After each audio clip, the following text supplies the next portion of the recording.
ચર્ચા, કાર્યક્રમ કેટલો ખરાબ હતો, સામાજિક મેળાવડામાં કેટલી તકલીફો હતી, ધાર્મિક પ્રોગ્રામોમાં કેટલી બધી ભૂલો રહી જતી હતી, એ બધું આપણે કોની સામે બોલીએ? બાળક સામે. અને પછી તમે બાળક પાસે એવી અપેક્ષા રાખો કે બાળક મોટું થાય અને પૂરેપૂરું સંસ્કારી થાય.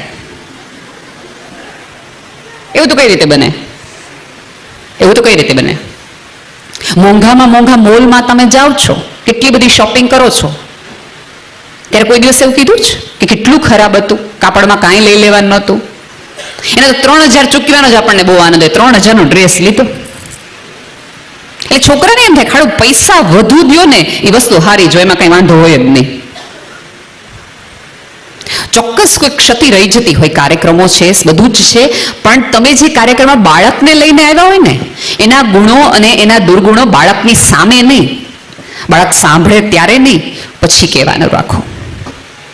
આપણા આખા વ્યવસ્થાની તમે વાત કરો ને તો આપણને હોલ હોય, રસોડું હોય, બેડરૂમ હોય, બધી જ વાતો હોલની ન હોય.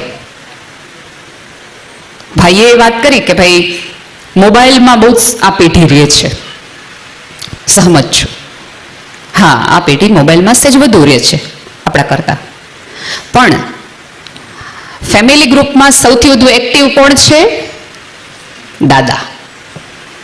રાત્રે 2 વાગે છોકરો બહાર હોય અને મેસેજ કરતો હોય ત્યારે એ જોઈએ કે દાદા અને દાદી બંને ઓનલાઈન છે, અને સવારે પાછા તમે મંગળાની અમને વાતો કરો, તો એવું બધું તો ન થાય.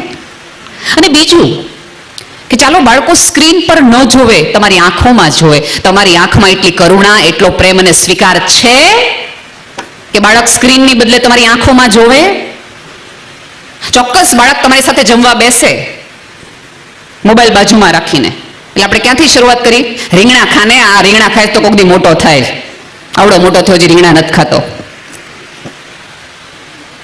છોકરીને તરત તો કે કેટલા માર્ક આવ્યા? છોકરીને કેટલા? ફલાણા ભાઈની દીકરીને જો, રિક્ષાવાળા છે ને પપ્પા, તોય કેવી મહેનત કરીને આમથી આમ કરે છે. તરત છોકરાઓ તમારી સામે બેસે ત્યારે તમે છોકરાઓને સતત એવું કીધા કરો છો કે તમે શું નથી, અને ફલાણા ભાઈના છોકરા શું છે, ફલાણા ભાઈના છોકરા જો. એક વસ્તુ યાદ રાખો, તમારે બાળક કરવું કે ન કરવું એ તમારા હાથની વસ્તુ હતી. બાળકના હાથમાં નહોતું મારે આ મા બાપનો સ્વીકાર કરવો કે ન કરવો, એને તો સ્વીકાર કરવો જ પડે. તમે વિચાર કરી લો કે તમે સતત બાળક પાસે ભણવાની, સંસ્કારની, સારા વ્યવહારની, કે પહોંચી જાય એની આંગળી રાખો છો, અપેક્ષા રાખો છો. આજે તમારું બાળક આવીને એમ કહે સ્કૂલેથી આવીને કે ભાઈ અમે સાંભળ્યું છે કે મુકેશભાઈ અંબાણી છે એ વિશ્વના સૌથી ધનાઢ્યમાં 3જા નંબરે છે. પપ્પા જ્યાં સુધી 3જા નંબરે ન આવે ને ત્યાં તમે મને બોલાવતા નહીં. કે તો મમ્મી મને તું જ્યાં સુધી દીપિકા પાદુકોણ જેવું તારું ફિગર ન થાય ત્યાં સુધી આપણી સામે ન જોતી, આપણને નહીં પોસાય. બાળક એવું તમને કહેતો? આવું સતત આપણે બાળક સાથે નથી કરતા? બાળક શું કામ તમારી પાસે રહેવું જોઈએ? તમે એવું એને કયું કલરફુલ વિશ્વ બતાવી શકો છો કે જે મોબાઈલની સ્ક્રીનમાં જેને ગૂગલ બતાવે છે, જેટલી મજા અને આનંદ કરાવી શકે એટલી વાતો ને વિચારો તમારી પાસે છે? તો બાળક તમારી પાસે આવીને બેસે. કેમ? આપણે બધા સાધુ સંતોના ચરણે બેસી જઈએ છીએ કારણ કે એની વાત સાંભળવી આપણને ગમે છે, એના હોવાથી આપણે શાંતિ અનુભવીએ છીએ. એવું તમારી પાસે કાંઈ છે કે તમારા બાળકને તમારા હોવાથી શાંતિ અનુભવાય? તો એ તમારી પાસે રહે, મોબાઈલમાં નહીં. અને પછી વાંક કાઢી દેવો તો બહુ જ સહેલો. જો આપણા બાપુજીને મમ્મીઓ એમ કહેતા કે આ પેઢીમાં કાંઈ લઈ લેવાનું નથી, અને એની પેઢીએ એમ કીધું હતું કે આ પેઢીમાં કાંઈ લઈ લેવાનું નથી. અહીંયા આપણે બધાએ સાંભળ્યું છે ને, પહેલી વખત જ્યારે ટાઈપરાઇટર આવ્યું હશે ત્યારે દઈને વિરોધ કર્યો હોય બધાએ. પેન આવી હશે પહેલું વહેલી ત્યારે પેનનો વિરોધ થયો હતો. આ જગતમાં જ્યારે કશુંક નવું થાય છે ત્યારે વિરોધની જ ધરતી ઉપરથી કશુંક ઉગે છે, કોઈ સવાલ જ નથી. પણ એ વિરોધને ઝીલનારા, સમજનારા અને પડખે ઉભા રહેવા વાળા કોણ છે ને એના આધારે નક્કી કરે છે. આપણે બાળકને આપણી પરંપરામાં રાખવું છે, સંસ્કારોમાં રાખવું છે, પણ આપણે મને ને તમને ઈશ્વરમાં કેટલી શ્રદ્ધા છે? આપણને આપણી શ્રદ્ધા તો એટલી બધી દુબળી, પતલી અને કરોડરજ્જુ વગરની છે સાહેબ કે ભગવાન આપણા કામ ન કરે તો આપણે ભગવાનને બદલાવી નાખીએ કે 4 મંગળવાર કર્યા, કામ ન કર્યું આણે, લાવો બીજા. એટલે તમારા જેવો કેમ કે એના કરતા સોમવાર કરો. બાળક તમને રોજ શ્રદ્ધા બદલતા જોવે છે, અને પછી તમે અપેક્ષા રાખો કે આપણી સમાજની પરંપરાઓ પર આપણું બાળક, તમે આવતીકાલ છો, અરે પેલા આજને તો મજબૂત કરો તો આવતીકાલ મજબૂત થાય, એને તો કરો તો ટકી જાય. અને ભગવાનની ભૂલ કાઢવા વાળા આપણે બધા છીએ. હવે તો બ્રહ્માજીએ, આપણે બધાને ખબર છે, બ્રહ્માજીએ આખું વિશ્વ બનાવ્યું છે. બ્રહ્માજીએ વિષ્ણુ ભગવાનને જઈને એવું કીધું, કેમ તો બધું મેં વ્યવસ્થિત કર્યું છે, પણ હજી કંઈક એમ લાગે છે કે બરાબર ચાલતું નથી, આખી આ વ્યવસ્થામાં કાંઈક ભૂલ લાગે છે, બધું સરસ રીતે ચાલવા માટે કશું કંઈક જોશે. એટલે વિષ્ણુ ભગવાન એવું કહે છે કે તમે સમજાવો કે તમે કઈ રીતે આખી પૃથ્વીની વ્યવસ્થા કરી છે ને કઈ રીતે. એટલે બ્રહ્માજીએ શરૂઆત કરી, કારણ કે મેઇન એન્જિનિયર તો એ જ. એણે એવું કીધું કે મેં 21 લાખ એવી પ્રજાતિઓનું નિર્માણ કર્યું છે જે પરસેવામાંથી, સૂર્યપ્રકાશની હાજરી વગર, તમે જૂ છે, ટોલા છે, ઉધઈ છે, ઈયળ છે, એ બધું સૂર્યપ્રકાશની ભેજવાળા વાતાવરણમાં પરસેવામાંથી ઉત્પન્ન થતી પ્રજાતિઓ. 21 લાખ પ્રજાતિ મેં આવી બનાવી છે. 21 લાખ પ્રજાતિ મેં ઈંડામાંથી સર્જન થાય એવી બનાવી છે. 21 લાખ પ્રજાતિ મેં એવી બનાવી છે કે ધરતી ફાડીને જન્મ લે વૃક્ષો. અને 21 લાખ પ્રજાતિ મેં એવી બનાવી છે કે ચામડી ફાડીને, એટલે ગર્ભમાંથી બાળક આવે, કોઈ પણ પ્રાણીને, માણસને, બધા. 21 લાખ મેં, એટલે 84 લાખ ફેરાને મેં 21 લાખ આવા 4 ખંડમાં મેં વિભાજિત કર્યા છે. એટલે વિષ્ણુ ભગવાન કે આમ તો કઈ બરાબર નથી, પણ થોડુંક ઓછું કરી નાખીને એક બોલ કાઢી નાખીએ ને. બ્રહ્માજી પાના પીછે ઘા કરે, એટલે તમે કરો, તો મોટા એન્જિનિયર તો તમે જ છો. ભગવાને શરૂઆત કરી. પહેલું એને પક્ષીમાંથી લોભ કાઢી નાખ્યો. તમે જુઓ, તમે પક્ષીને દાણા નાખો તો તમારા ઘરે એને ભૂખ હોય ને એટલા જ ચણીને જાય. કોઈ દિવસ એવું જોયું કે પોતે લઈ જઈને થોડાક 250 ગ્રામ લેતું જાય, વરસાદ આવશે કામ લાગશે, માળામાં ભરી રાખો. એ માણસની પ્રકૃતિ છે. પક્ષીમાંથી ભગવાને લોભ નામનો બોલ્ટ કાઢી નાખ્યો. પશુમાંથી ભગવાને વાચા લઈ લીધી. તમે વિચાર કરો કે આપણા પશુઓ બોલતા હોત તો, ગાયને તમે એમ કહો કે 3 લીટર દૂધ દેવાનું, તેમ કે કયું ઘાસ દીધું તું, ગાય બોલતી હોત તો એ તમને કહે કયું ઘાસ દીધું તું, 3 લીટર દૂધ આમાંથી આવે, સારું ઘાસ દો દૂધ આવે. બળદ ખેડૂત ખેતરે લઈ જતા હોય અને સવારે ઉઠાડે તો બળદ એમ કે આજ નહીં ઉઠાય, આજ મૂળ નથી, અને મને હાથ તો લગાડતો જ નહીં, લાકડી બાકડી મારતો જ નહીં, મારા એક પાટા નહીં તમે ખમી શકો. પશુઓ બોલતા હોત તો માણસને આ તકલીફ થઈ જાય. એટલે પશુમાંથી ભગવાને એક બોલ્ટ ઓછો કરી નાખો, વાચા લઈ લીધી. વૃક્ષમાંથી મોહ લઈ લીધો.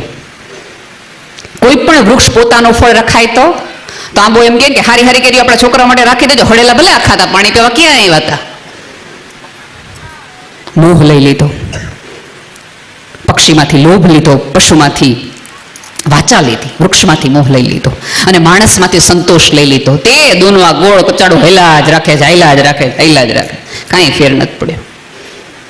ઘણી વખત આપણે માણસ તરીકે આપણને એવું થાય કે ભગવાન માટે તો બધું કેટલું ઈઝી છે. એક આમ ચમત્કાર કરે, એક વીજળી કરે, બધું ભૂખ્યા હોય ને રન મળી જાય, ગરીબ હોય ને વસ્ત્ર મળી જાય, આને આમ મળી જાય, આપણા લોનના હપ્તા ભરાઈ જાય, કોઈને કાંઈ જોતું જ નહીં, કોઈને કાંઈ ઘટે જ નહીં. ભગવાન માટે તો બધું કેટલું સહેલું છે. થઈ જાય માણસ તરીકે આપણે વિચાર આવે. પણ તમે વિચાર કરો કે બધા પાસે બધું હોત જ તો કોઈની પાસે કોઈ આવત? બધા જ પાસે, આ પૃથ્વીના દરેક માણસ પાસે 2 રૂમ રસોડાનું ઘર હોત તો કોઈ શું કામ છે? કોકનું 3 રૂમ રસોડાનું ઘર જોઈએ તો 2 રૂમ વાળાને એમ થાય કરવું પડશે, આવું કરાય. તમારું ઘર બનતું હોય ત્યારે તમને કડિયાની દાળિયાની જરૂર પડે.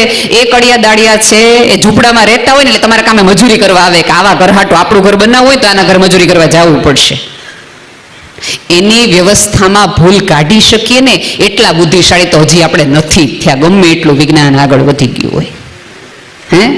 એણે આપણને બનાવ્યા છે ને આપણે એની બનાવવાની લાઈમાં પડી ગયા છે.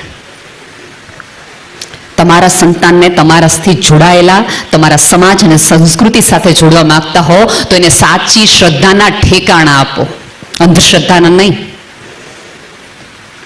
કારણ કે આ પેઢી તો પૂછવા વાળી પેઢી છે, વિસ્મય, પ્રશ્ન પૂછશે, અને પ્રશ્ન પૂછે ને આ જગતના કોઈને નથી ગમ્યું. એક જ કૃષ્ણ હતો કે જેણે એક પ્રશ્ન સામે આખી ગીતા કીધી. તમને બધાને કદાચ ખબર હશે કે એક નાનું એવું બાળક છે, એ આવી રીતે સરસ મજાના સફરજનના ઝાડ નીચે સૂતું પુસ્તક વાંચતું હતું. સફરજન નીચે પડ્યું. એક બાળકને વિસ્મય વાળો પ્રશ્ન થાય કે આ સફરજન નીચે કેમ પડ્યું, ઉપર કેમ ન ગયું? એને જઈને એના પપ્પાને પૂછ્યું કે હું વૃક્ષ નીચે, સફરજનના વૃક્ષ નીચે વાંચતો હતો, અભ્યાસ કરતો હતો અને સફરજન નીચે પડ્યું. પપ્પા, સફરજન ઉપર કેમ ન ગયું? તરત એના પપ્પાએ કીધું, બાળકની જિજ્ઞાસુ વૃત્તિ પોષે એવો પિતા હતો કે બેટા, એ પ્રશ્ન તો મને થાય છે. તારે જિજ્ઞાસા વૃત્તિને સંતોષી શકાય માટે તારે જે કરવું હોય, સંશોધનો કરવા હોય, અમે તને પૈસા આપીએ, અમે તને મદદ કરીએ. મમ્મી પાસે જાય છે. માં પણ એવી હતી. મમ્મી કે સફરજન નીચું કેમ આવે છે, ઉપર કેમ નથી વયું જતું, સાઈડમાં કેમ નથી જતું, ડાબે કેમ નથી, જમણું કેમ નથી, કેમ એક્ઝેક્ટ સીધું નીચે જ આવે છે? મમ્મીએ એમ કીધું, બેટા, એ પ્રશ્ન તો અમને હજી સુધી નથી થયો, પણ તારો પ્રશ્ન બહુ સાચો છે, સંશોધન કરી શકાય એવો છે. તારે શિક્ષણમાં જરૂર હોય કે એના સંશોધનમાં જરૂર હોય, તમે તને વ્યવસ્થા કરી આપી આ બધી, કે જે તને પ્રશ્ન આપ્યો સ્ફુર્યો છે, એ પ્રશ્નનો તને જવાબ મળે એની માટેની અમે વ્યવસ્થા કરી આપીએ. બાળકના જિજ્ઞાસા વૃત્તિ સંતોષે એવા મા બાપ હતા ને, એટલે એમાંથી આઇઝેક ન્યૂટન પેદા થયો, જેણે ગુરુત્વાકર્ષણના 3 નિયમ તમને ને મને આપ્યા, અને આખી પૃથ્વી તેના ઉપર અડધી હાલે છે, તમામ મશીનરીથી લઈને બધું. આપણો છોકરો હોય તો વાંચતો બેઠો હોય, સફરજન હેઠે પડે ને આપણને પૂછે, એક સપાડીને પડે, તને વાંચતી વખતે આવા બધા પ્રશ્ન ઉજે છે ને? મને વાંચવા માંડ, આ ભણવા વખતે તને આવા પ્રશ્ન ઉજે છે. બાળકના વિસ્મયને ક્યાંક ને ક્યાંક આપણે મારી નાખીએ છીએ, અને ક્યારેક આપણું અજ્ઞાન જતું ન થાય ને એટલે બાળકને આપણે ડાયવર્ટ કરી દઈએ છીએ. તમને આ વસ્તુની નથી ખબર એવું કહેતા બાળકને શીખવાડો કે બેટા, આ પ્રશ્નનો જવાબ મને નથી ખબર. અમે તને સ્કૂલે એટલા માટે મોકલીએ છીએ, અમે તને સાધનો પ્રસાધનો અને વ્યવસ્થાઓને લાઇબ્રેરીમાં એટલા માટે મોકલીએ છીએ કે અમને જે નથી આવડતું એ તું શીખીને આવ. પણ આપણે તો બધા જ એવું માને કે બાળકને કેમ એવું કેવું કે મને નથી આવડતું. તમારા આવડવા ઉપર તમારા સન્માનનો આધાર નથી, તમારા પ્રેમ કરવા ઉપર તમારા સન્માનનો આધાર છે. તમે શું છો એના આધારે નહીં, સમાજને તમે શું આપી શકો છો ને એના આધારે તમારું સન્માન થાય. એ શીખવો બાળકને. ફરીવાર કહું છું કે સંસ્કારો બોલીને, કહીને, લેખિતમાં આપી નહીં શકાય, જીવીને આપવા પડશે. અને આ પેઢી તો બહુ જ સ્માર્ટ છે, બહુ જ એટલે બહુ. લોકડાઉનમાં સ્વામીજી વાત કરીને, એટલે મારી ભત્રીજીને અમે, કેમકે એટલી નાની ઉંમરની હતી કે વાંચી નહોતી શકે, એટલે મને એમ હતું કે રામાયણ મહાભારત એવું બધું દેખાડીને, ત્યારે લખેલી જૂનું રામાયણ આવતું હતું, એટલે જે ઘણું બધું એમાં ફેરફારો નહોતા, એટલે બતાવી શકાય એમ હતા. મારી ભત્રીજી 6 વર્ષની, એને મેં દેખાડતા હતા કે આ, અને એ પહેલા મેં એને બધા સંબંધો સમજાવી દીધા હતા કે પતિ પત્ની, ભાઈ બહેન, આ બધા પ્રકારને હતી. એમાં એક ડાયલોગ એવો આવે ભાઈ, કે જેમાં રાવણ આવીને એવું કે મેં લંકાપતિ રાવણ હું, મેં લંકાપતિ રાવણ હું. એટલે મારી 6 વર્ષની ભત્રીજી, ત્યારે મારી 35ની ઉંમર હતી, અને મને આવીને એમ કે, હે નેહલ, આની પત્ની તો મંદોદરી હતી, આ ક્યાં લંકાપતિ હતો? એ કે હજી આપણને બધાને આ પ્રશ્ન હજી નથી ઉભો થતો. આની પત્ની તો મંદોદરી હતી, લંકાપતિ થોડો હતો? એ કે આ પેઢી છે કે જે તમને નથી ઉભા ને શાસ્ત્રોના પ્રશ્નો. અને જ્યાં સુધી તમારી પેઢી શાસ્ત્રો માટે પ્રશ્ન ઉભા કરે ને ત્યાં સુધી સમજજો કે શસ્ત્રો ઉપર નહીં જાય, શાસ્ત્રો ઉપર જીવવાની શરૂઆત કરશે. આપણને બધાને પ્રશ્નો જ ન થયા ને, માત્ર ગીતાનું રટણ કર્યું, માત્ર ગીતાના શ્લોક, ગીતાનો એકાદ શ્લોકે જીવવાનો પ્રયાસ કર્યો હોત ને તો અભ્યાસક્રમમાં ન લાવવું પડ્યું હોત. અહીં સુધી લાવવું જ એટલા માટે પડ્યું કારણ કે આપણે અભ્યાસ ન કર્યો, જીવવાનું ન શરૂ કર્યું, પ્રશ્ન જ ન કર્યા. અને એમાં પેલા કેવું હતું કે આપણે પ્રશ્ન પૂછતા ને એટલે સીધો એક જ જવાબ, છાનો માનો કરવા માંડને. આપણી બધાની જનરેશન છે ને પિતાના ડારાથી મોટી થઈ છે. પહેલા આપણે આપણા મા બાપથી બીતા હતા, હવે આપણે આપણા સંતાનોથી ડરીએ છીએ. એટલે આપણી વચગાળાની બિચારી દાબેલી જેવી આપણી સિચ્યુએશન છે, ભીણેલી આખી. કારણ કે સંતાનોને કંઈ કહેવાતું નથી. સહેજ કાંઈ પણ કયો એટલે બારણા બંધ કરી લે, અને મમ્મીને ડર લાગે પંખે લટકી જશે તો, ઓલું કરશે તો, આમ કરશે તો. કારણ કે આપણે બાળકની નિષ્ફળતા જ્યારે મળે છે ને ત્યારે બાળકની નિષ્ફળતા પાછળ આપણે એને ક્યારેય ન કીધું ઇટ્સ ઓકે. ફેલ થવો એનો અર્થ તમને જીવવાનો અધિકાર નથી એવો નથી. આપણે ત્યાં સમાજમાં જ્યારે થાય મોટા મોટી તકલીફ, સ્વામીજી મને ખબર નથી તમે કેટલા સહમત છો આ વાત સાથે, પણ હું કહું કે એક એવી આપણે સામાજિક વ્યવસ્થાઓ ભેગી કરી છે કે તમને સફળતા માટે સન્માનિત કરવામાં આવે છે, તમારા પ્રયાસ માટે નહીં. જ્યારે કે પ્રયાસ માટે તમને સન્માનિત કરવો જોઈએ. તમારું બાળક જ્યારે 3જા ધોરણમાં હોય, પહેલું કે બીજું આવે ને ત્યારે એને એવું નથી કહેવાનું બહુ જ સરસ કે તું બીજા નંબરે આવ્યો, તમે એને એમ કહો કે બેટા તે એટલી સરસ મહેનત કરીને એટલા માટે તું આવ્યો, એના મહેનતના વખાણ કરો, એને મળેલી જગ્યાના નહીં. આખી માથાકૂટ અત્યારે આ સમાજની છે ને સત્તાની ને પહેલા આવવાની છે. દરેકને મોટું થવું છે. હમણાં હું નડિયાદ એક કાર્યક્રમમાં ગઈ હતી, એના ડીઓ એક મને વાત કરી તો હું I was shocked. A DOA મને એવું કીધું કે નેહલબેન, હમણાં હું એક સ્કૂલમાં ઇન્સ્પેક્શનમાં ગયો હતો અને સ્કૂલના એક છોકરાને મેં 8મા ધોરણના એક છોકરાને પૂછ્યું કે બેટા તારે શું બનવું છે? એટલે એઝ યુઝ્યુઅલ કેમ કે ભાઈ મારે પોલીસ ઇન્સ્પેક્ટર બનવું છે, મારે આઈપીએસ બનવું છે, મારે ડોક્ટર બનવું છે, મારે વકીલ બનવું છે. એ છોકરાએ એકદમ બેશરમાઈપૂર્વક મને કીધું કે મારે ફેમસ બનવું છે. એટલે મને કે તમને શું લાગે છે? એટલે મેં કીધું ફેમસ બનવાનો રોગ એના મમ્મી પપ્પામાંથી એને આવ્યો છે. રવિવારની સાંજે તમે આ ભુજની ગલીઓમાંથી પસાર થતા જાઓ, હોર્ડિંગ્સમાં એક છોકરાનો ફોટો જોવો અને આપણા છોકરાને કીધું જોઈ લે, આવું આમ હોય. એટલે છોકરાને એમ થાય કે ફેમસ થવા માટે કાંઈ પણ. હમણાં તમને ખબર નહીં, જે લોકો આ નવી પેઢીને ઇન્સ્ટાગ્રામ વાપરતા હશે એને ખબર હશે કે ટાઈમ્સ ઓફ ઇન્ડિયાની અંદર ગયા અઠવાડિયે એક છોકરી જેણે કાંઈ જ નથી કર્યું અને સડનલી એના 2 મિલિયન વ્યુઅર્સ ને એના ફોલોઅર્સ થઈ ગયા, ફેમસ થઈ ગઈ. તો એ છોકરીએ શું કર્યું હતું કે એ છોકરીએ મેટ્રોની અંદર એટલા ટૂંકા કપડાં પહેર્યા હતા અને ફેમસ થઈ ગઈ. તમારે ફેમસ થવાના આ રસ્તા તમારી પેઢીને એવું આપવા છે? સન્માનિત થવાના આ રસ્તાઓ આપવા છે? અને સમાજ છે ને સાહેબ, આપણી તકલીફ એ છે કે તમે આખી 100નો ક્લાસ હોય એમાં પહેલા તો 3 જણા આવે, 1 2 ને 3. એ પહેલા 3 જણાના સન્માન કરવાના અને 97 જણે તાળી જ પડ્યા રાખવાની 3 જણાની સફળતા માટેની. સમાજ છે એ 3 જણાનો નહીં, ઓલા 97 જણનો બનેલો છે સાહેબ. સફળ તો 4 થી 5 હોય, બાકી સમાજ છે એ આવી ક્યાંક ને ક્યાંક નાની મોટી નિષ્ફળતા પોતાની અંદર, પોતાના ખીચામાં, પોતાના હૃદયમાં સાચવીને બેઠો છે માણસ.